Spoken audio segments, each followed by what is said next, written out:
All right, next up, let's head over to tomsguide.com, which that's a part of Tom's Hardware, right? Yes. It's like his gear and stuff. All right. Mouse movers make it look like you're working, and they're red hot with remote workers.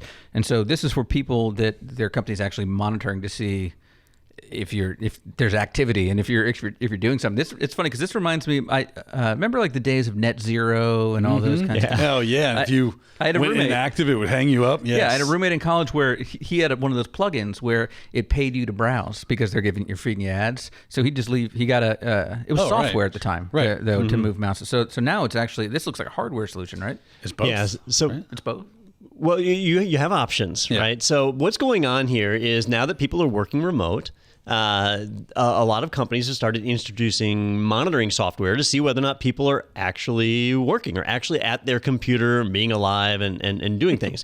If you take a look at like Microsoft Teams, for example, in Microsoft Teams, if you don't touch your keyboard or mouse for a while, eventually it switches your icon from being available to being idle, right? Or maybe whatever away, it is, so it just kind of depends. Well, also, if you're not touching your keyboard or mouse for 5 or 10 minutes, your company might have a power saving plan in place, so your monitor goes off. So if they know your monitor is off, you're obviously not working, your monitor is off. And so what's going on is there's a range of devices that are out there to help people if they need to go take care of their kid or take their dog outside or whatever, they don't want to get in trouble, that they can trick the system by generating mouse movements. Now, there is software that can do this.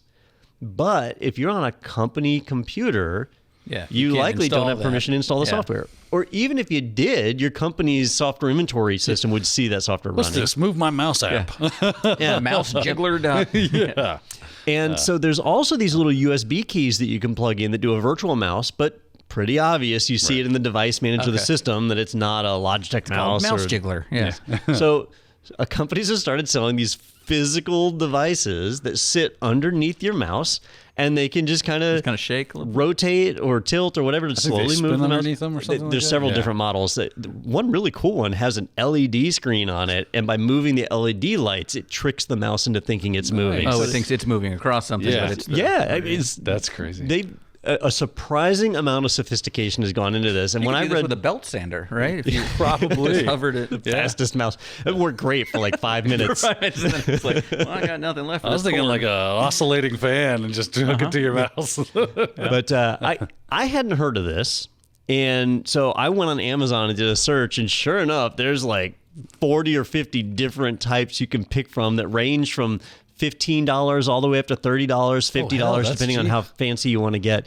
But it's a whole new industry that's been created around remote work. I feel like you could do this with your pet too, just like Just tie it to their tie tail. it to the tail or something, or the toddler, like the kid that you have to watch. yeah. Just put this mouse. Hold this, son. Now, my problem is I use a trackball, and none of these work with a trackball, so I'd have to... Well, I mean, you use a trackball when you're actually working. Well, that's true. But you just plug in that Logitech.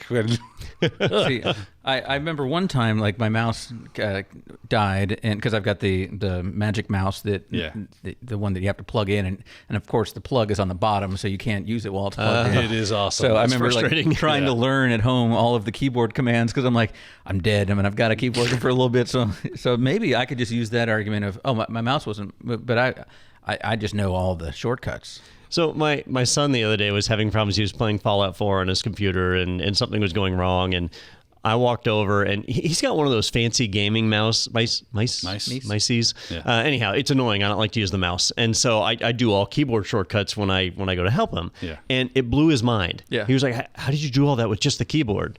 And I was like, "Oh man, my first computer didn't have a mouse. Like we didn't always have mice."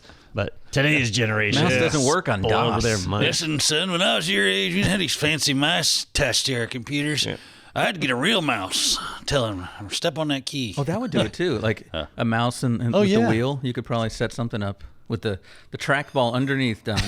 And the wheels. So I literally like heard, and when I was in college, somebody had hooked up because of that very like net zero issue or whatever. Yeah. They'd hooked up an oscillating fan. That's so crazy. Right, and just like with popsicle sticks and tape, and it would just so that it would like, and it would just move the mouse nonstop. Yeah, the software my friend had, it was random. I remember that was important to him because I guess whatever company, I don't know if they could actually track where the mouse is moving. Yeah. But yeah, you can. I guess that'd be a bit excessive. But especially back in like 1998 and stuff. Yeah. But I mean, he was making, pennies an hour kind of thing, but he had left that computer on all the time. I forgot about that. Net Zero would pay you. That's crazy. That's right. Good times. Good times. All right. Well, take me back. I've never heard of these things, Don, and I do not have one. He works hard. And are we tracking to see if our mice are moving for our employees? I don't know. Are we? I don't know if we are or not, but I can definitely tell you none of us are bored enough to go and look at the data if it's there. So I'm concerned that that's not a definitive no, and not is that what happened with that dude that fired 900 people on a Zoom call? Oh my goodness, because they were remote workers and they were like, you're working like 2 hours a day. I don't think we did. I don't think we did. It was better.com. Yeah. There's the video of it now. Like people recorded. I watched it. The guy was pretty callous, and he said productivity was one of the reasons they were releasing people. But December. One of the funny comments on it, though, because the guy said, like, the last time I did this, I cried, but I'm going to try and stay strong. And you poor thing. People were talking about how bad it was that he fired 900 people before the holidays. But this one was like a Reddit comment I thought was funny. Like, a lot of people are overlooking the positive here that he was able to overcome and not cry. I mean, that really shows some development and strength. I mean, he's shown growth. What a hero. Yeah. Strength. What a hero. An inspiration to us all. If you enjoyed that segment, be sure to check out our entire podcast available in the playlist right here. And you can always subscribe to stay up to date with the latest tech news and other happenings in the IT world. Be sure to tune in every Thursday for new episodes. I hope to see you there.